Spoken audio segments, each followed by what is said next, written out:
Hey there, Grumpy Old Fart here. I'm doing an Advanced Dungeons & Dragons advice video on Advanced Dungeons & Dragons classes for beginners.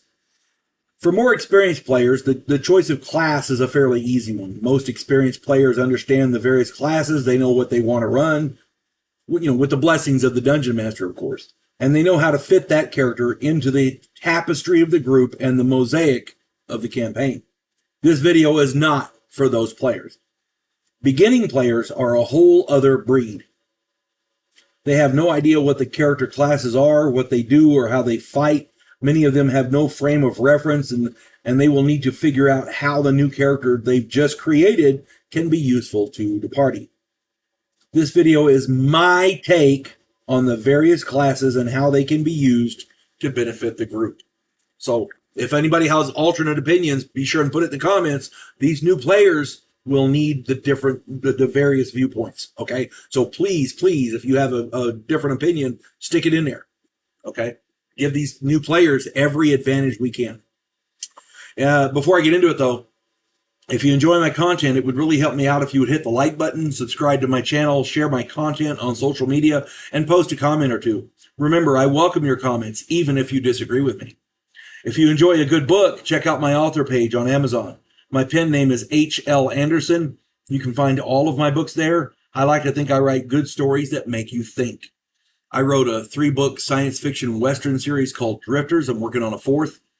I wrote a fun story about a house in New Orleans where the monsters all hang out. It's called The House Off Farrago Road. I wrote a political fantasy called The Righteous President. Yeah. I've got 2 of them so far. I'm working on a 3rd. Science fiction, kind of futuristic space warfare. It's a study of humanity from an alien perspective. The first one is Vanguard 1. The second one is Task Force Terminus. Hope you get them, and I hope you like them. All right. This is my take on the various classes and how they can be used to benefit the group. So, again, if you're an experienced player and you have a different opinion, stick it in here. We need to give these new players every advantage we can. Okay? So here we go. First off, I went right down the list, right out of the Unearthed Arcana. Cavalier. These are fighters of noble birth or who are of a high enough social standing to have a noble benefactor to sponsor them as cavaliers. This is separate from a knight. Cavaliers can be considered knights, but not all knights are cavaliers. Any character who distinguishes himself can become a knight. Cavaliers are born to it and consider themselves the upper crust of such orders. They would be the ones in service of the king or the other nobles. In battle, cavaliers lead the charge. To retreat or to even be suspected of cowardice is a great dishonor to a cavalier. Paladins are knights of a holy order dedicated to a specific deity. They are the militant arm of the church and serve the clerics thereof. In battle, paladins profess their faith in their deity by leading the charge. My God will protect me, therefore I will kill everything. My God will make me invincible, essentially, is what it boils down to. They have to have the ultimate faith in their God. In my world, paladins prefer the weapon of choice of their deity. Not all paladins use swords, for example. A paladin of Thor, I talked about this in a video I did called Palliating Paladins. A paladin of Thor will want to use a hammer. You see what I'm saying? Clerics are militant, holy or unholy men, depending on their alignment, who spread the word of their deity and convert the unbelievers. In battle, clerics fight well, but many prefer to stay in the rear to protect the wizards and or to use their healing spells to fortify the frontline fighters. After the battle, their healing spells serve to revive and fortify the injured. So they're the medics of the group. They're very, very important. People underestimate running a cleric. Do not discount their offensive capabilities. Heavy maces, hammers, and slings can be quite effective, just as many of their spells can be. Cleric, one of the more Sorry, we have a new cat, and she just wants to be everywhere. One of the more effective clerical spells is called Flame Strike. Look that one up. Or Blade Barrier. That's just nasty. In my world, clerics are limited to blunt weapons as per the book, but they can also use the weapons of choice of their deity, similar to paladins. Spellcasters can be complex for new players, so keep that in mind. And I believe paladins also get spells too, so keep that in mind. All right. Druids are priests of nature who fight well and have exceedingly powerful combat capabilities. They serve to protect nature and heal those in need. In battle, they act very similar to clerics, but have more combat capabilities and less healing capabilities. Spellcasters can be complex for new players, so keep that in mind.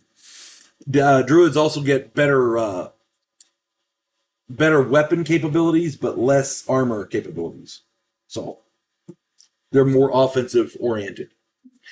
Fighters are frontline juggernauts or back rank archers, depending on the character you have. Because saying you have a fighter is a very generic term. It depends on the stats that you roll up. Dexterous fighters will use missile weapons, while strong fighters will hack, slash, and bash. Heavy armor is always a plus. Barbarians, lacking the formal training and discipline of the fighter class, they're primitive, kind of a primitive cross between fighters and rangers. In battle, barbarians think outside the box, preferring the bold and daring actions. They're not going to fill the ranks, but they're going to sneak in and attack or find some other way to attack more effectively. Think Conan. The barbarians that in the Unearthed Arcana were essentially, there's multiple types of barbarians, but the classic one is Conan. That's who it was based off of. Rangers are like mountain men. They can have a good working relationship with druids, but also draw the druid's ire for harvesting the wildlife. Yeah, because druids protect nature. In battle, rangers prefer missile weapons, but can close to melee range as well. It depends on the situation. As a dungeon master, I give bonuses to a group for hunting and foraging when at least one ranger is involved. Rangers can be complex for new players because they have a variety of different abilities. Kind of like the barbarians, they can be a little complex. Magic users and illusionists are the wizards of myth and lore. They have powerful spells, but are crap in melee combat. If you're a wizard and you're going into melee combat, you're doing it wrong. In battle, wizards stay in the back and use their spells to hurt the enemy and help the group. I think of them as artillery pieces on the battlefield. If the enemy gets close to the wizard, you're doing it wrong. Care must be taken when casting spells. Area of effect spells can easily encompass party members by accident. Spellcasters can be complex for new players. I keep saying that, but I cannot say it enough. Sometimes wizards can serve the party through informational spells as well as combat. So they're good for divining things. A thief. These are shady actors in street environments. Thieves are good at detecting and disarming the traps which litter underground labyrinths. They are also good at hiding and sneaking, finding different ways in, making a different path as opposed to the one you already got, as opposed to the obvious one. Little cat, you are just being an asshole. All right, here we go. In battle, thieves prefer to meld into the shadows and attack with surprise, where their backstabbing capabilities can be devastating.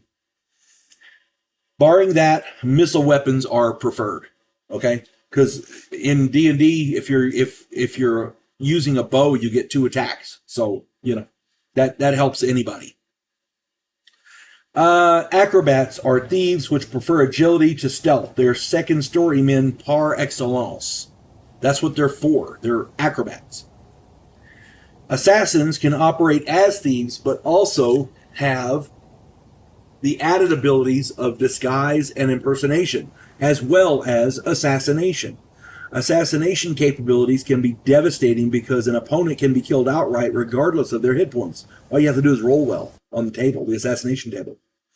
These can be, sometimes they can be a little complex, but I don't think they're too complex for new players. Monks are learned men of remote temples. Their martial arts training and quasi-mystic abilities make them a wild card in any combat situation. Monks can be complex for new players. Okay? And they start out extremely weak. They get more powerful later on, but they start out extremely weak. Bards in first edition Advanced Dungeons and Dragons are rare. The method by which a character becomes a bard in first edition D&D is so convoluted and specific that, in my opinion, by the time you get to be a bard, you don't really need to be one. In combat, first edition bards can be very effective, acting as fighters and or thieves with added spell capabilities. Spellcasters can be complex for new players, keep that in mind. Also keep in mind, but by the time in first edition, by the time you become a bard, you are already multi-classed and higher level. So, keep that in mind.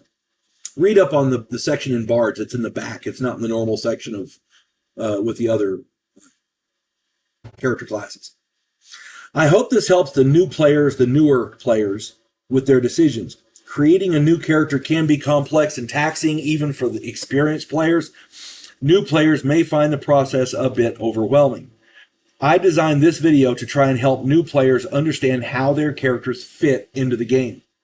Anyone who knows of anything I forgot or left out or has a different opinion that, maybe does something different, please remember to put it in the comments. Remember, the goal is to help new players adjust to the game and be able to enjoy the experience a bit more. I'm not perfect, nobody is, but it's up to the experienced players to help out the newer ones. It benefits the game in general and helps everybody to have more fun, and that is the whole point of the game. If you have a fighter who doesn't know what to do, or a wizard who doesn't know their spells, or a thief who doesn't understand their capabilities, if that's the only one in the group, your group's going to suffer. You want to help the newer players understand their characters and what they can do and how to use them. Anyway, again, if you have different opinions, if you're an experienced person who has different opinions, or if you have any questions, put it in the comments. I try to answer them all. And I'm good with having a conversation. I'm even good if you disagree with me. You folks have a good one now. God bless one and all. There is a house in New Orleans where the monsters all hang out. When the police detective, who happens to be a skinwalker squirrel, uncovers a plot by a paranormal perpetrator, he has to enlist the aid of his fellow housemates. If you enjoy a modern, quirky take on historical mythology, check out my new original novel, The House Off Farago Road.